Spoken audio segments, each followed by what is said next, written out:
In today's video, I'm going to teach you how to remove hyperlink in Sejda PDF Editor. If you've ever opened a PDF and found a clickable link you don't want, maybe it points to an outdated site or you just want plain text, this walkthrough will show you how to remove the hyperlink without changing the visible text. We'll use Sejda, a handy online tool for common PDF tasks. Start by opening your web browser and going to sejda.com. This is the official site for Sejda, and it offers a simple web-based editor so you don't need to install anything. It's free for light use, which is perfect for quick edits like removing links. On the homepage, look for the option that says Edit a PDF document. It's free. Click that. This takes you straight into Sejda's PDF editor. It's designed to be straightforward, so even if you're not a power user, you'll feel at home quickly. Next, click Upload File and select your PDF from your computer. You can also drag and drop your file into the window if that's easier. Give it a moment to upload and process. Larger files might take a bit longer, so be patient and make sure you've got a stable internet connection while it loads.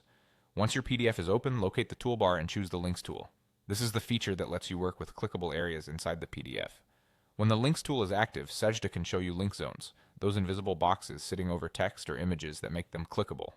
If you're having trouble spotting the link area, try zooming in for more precision. Now click directly on the link you want to edit. Remember, the link might look like regular text, but what you're selecting is the clickable overlay on top of that text. When it's selected, you'll see controls around it or a small menu with options.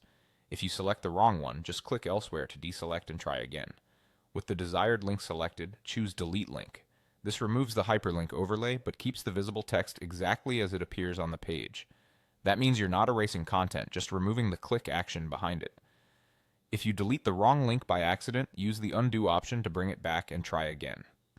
Need to remove multiple links? Just repeat the same click and delete action for each one. That's all there is to it.